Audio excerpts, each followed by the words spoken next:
बिहार विधानसभा का दूसरा चरण चुनाव का आज 5 दिन मोतिहारी विधानसभा, मधुबन विधानसभा, कल्याणपुर विधानसभा, पिपरा विधानसभा एनडीए प्रत्याशी नामांकन किए। तो वहीं कल्याणपुर विधानसभा के एनडीए सचिंद्र सिंह के द्वारा चकिया अनुमंडल में हजारों कार्यकर्ताओं के साथ पहुंचे और अपना नामांकन दाखिल करने के लिए नामांकन दाखिल करने के बाद एक चकिया के गांधी मैदान में जनसभा पहुंची। दिया कुमारी उप मुख्यमंत्री राजस्थान को फूलमाला पहनाकर स्वागत किया गया और संबोधित किया। फिर दिया कुमारी द्वारा विपक्ष पर निशाना साधते हुए अपनी जीत का दावा किया। वहीं चकिया अनुमंडल से श्याम बाबू प्रसाद यादव, पिपरा से बीजेपी विधायक ने नामांकन किया।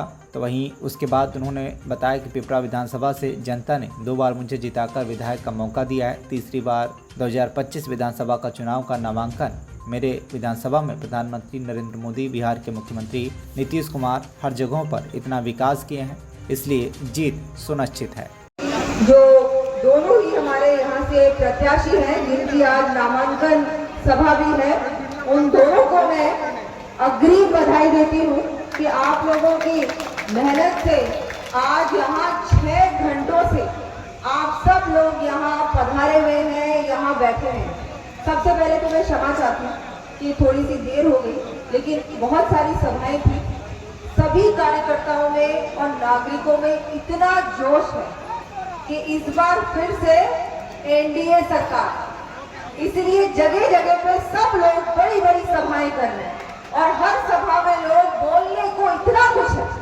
विकास की गंगा बह रही है बिहार में। वैसे तो गंगा मैया बहती है, लेकिन विकास की गंगा मैया भी बह रही है 20 साल से बिहार में। यहाँ विराजमान श्री लखन सिंह जी, राजेंद्र जी, गुप्ता जी, वरुण सिंह जी, संजय चौधरी जी, रोहित सिंह जी, बहुत बड़ा योगदान रहा। तो मैं तो बिहार की जनता का धन्यवाद दूंगी कि आज हमारे पास इतना कुछ है, इतना इंफ्रास्ट्रक्चर है, बिल्डिंग्स हैं, स्कूल्स हैं, हॉस्पिटल्स हैं। वो सब आपकी कड़ी मेहनत का नतीजा है। पूरे देश भर में जो बिहारी हैं, बिहार के लोग हैं, उन्होंने हमेशा काम किया। मेरी विधानसभा जयपुर में भी बहुत सारे आप लोगों बिहार के लोग, मैं तो उनका धन्यवाद देती हूँ। मुझे मौका मिला है, मैं उनकी धरती पे हूँ आज, तो उनका धन्यवाद देती हूँ कि आप लोगों ने भरपूर वोट दिए मुझे, और मुझे बहुत ज्यादा वोटों से, सबसे ज्यादा राजस्थान में वोटों से जिताया। उसमें बहुत बड़ा योगदान बिहार के लोगों का था जो वहाँ राजस्थान में रहते हैं।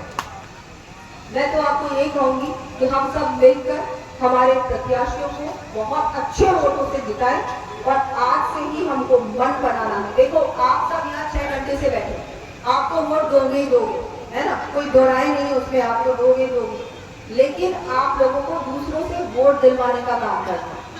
ज्यादा से ज्यादा संख्या में हमारे जितने भी लोग हैं उनको जाके बताएं कि इन्होंने क्या क्या काम किया है, कितना विकास का काम किया है।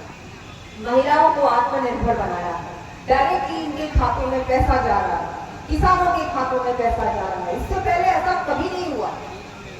तो हम सब की जिम्मेदारी है कि हम बहुत अच्छे वोटों से हमारे प्रत्याशियों को जिताएं। और यहाँ से हमारे सत्येंद्र जी और श्याम बाबू जी को मैं बहुत बहुत बधाई देती हूँ कि आप लोग अच्छे वोटों से जीतेंगे और यहाँ सबकी जनता की सेवा करने का यहाँ की जनता आपको अवसर देगी और आप उनका पूर्ण रूप से सेवा करें और आप अच्छे काम करें, विकास के काम करें। मैं एक बार फिर से आप सबका आभार व्यक्त करती हूँ कि आपने मुझे यहाँ बुलाया, इतना मुझे आप लोगों ने मान सम्मान दिया। आज इस मंच के माध्यम से आप सबको भी आमंत्रित करती हूँ, मंच को भी करती हूँ कि चुनाव हो जाए, उसके बाद आप सब राजस्थान पधारे। आप सब आमंत्रित हैं, वहाँ पर आप पधारे। बहुत होने जा रही हूँ, मैं देख रही हूँ कि जितनी भी माताएं बहनें वो इतनी खुश है, इतनी प्रसन्न और मन से आशीर्वाद दे रही हैं हमारे नीतीश कुमार जी को और हमारे मोदी जी और सभी प्रत्याशियों कि हाँ, इतना कुछ आपने माताएं बहनों को दिया है, किसानों को दिया है, युवाओं को दिया है। यहाँ पर इतनी अच्छी अच्छी सड़कें बन चुकी हैं। आपके वंदे भारत में तो सबसे ज्यादा ट्रेनें बिहार में हैं। अभी मैं पढ़ रही थी कि सबसे ज्यादा ट्रेनें वंदे भारत एक्सप्रेस की बिहार में। आपके 2 एम्स हैं।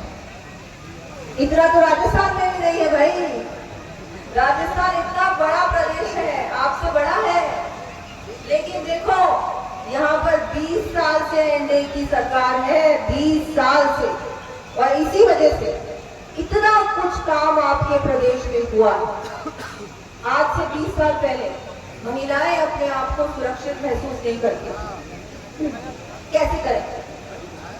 लालटेन से तो कैसे हो सकता है? अब तो एलईडी लाइट है, अब तो जगह जगह पे बिजली है। 125 यूनिट मुफ्त बिजली मिल रही है ना आप लोगों को। कितना बड़ा काम है। आप लोगों के लिए मोदी जी ने, नीतीश कुमार जी ने और उनकी पूरी टीम ने लगातार 20 सालों से काम किया, और इस बार फिर से आप लोगों के बीच आए हैं, आपके आशीर्वाद के लिए, आपके समर्थन के लिए। हम सब लोग दूर दूर से, मैं तो राजस्थान से आई हूँ, बहुत सारे नेता पूरे देश भर से आए हैं, और आप सबके सामने आए हैं और सब अपने काम के बारे में बात कर रहे हैं। विपक्ष के पास बोलने को क्या है, मैं उनसे पूछना चाहती हूँ। आपको समय कब मिलता है? आधे टाइम तो आप बाहर घूमते रहते हो विदेशों में, और विदेशों में इनके नेता जाते हैं, लेकिन वहां जाके देश की बुराई करते हैं, देश को अपमानित करते हैं। तो ऐसे महागठबंधन को आप कभी भी मौका ना दीजिए, जिनकी सभा में देश के प्रधानमंत्री जी के की माता जी का अपमान होता है। इससे ज्यादा घटिया बात क्या हो सकती है? आप खुद सोचिए। किसी की भी माता जी का अपमान नहीं करना चाहिए, किसी भी नारी का अपमान नहीं करना चाहिए। जो नारी का अपमान करता है उसको क्या आपके वोट मांगने का अधिकार है? क्या बताएं आप, अधिकार है क्या? नहीं है, क्योंकि वो नारी का कभी सम्मान नहीं कर सकता। उनके अगर वो गलती से भी उनका कोई प्रत्याशी जीत जाएगा तो हमारी माताएं बहनें घर से बाहर नहीं निकल सकेंगी, क्योंकि वो तो सम्मान ही नहीं करते महिलाओं का। उनके लिए तो महिला ऐसे है, उसको तो घर पे बैठना चाहिए, उसको तो कुछ करना ही नहीं चाहिए, उसको गालियां सुनाते।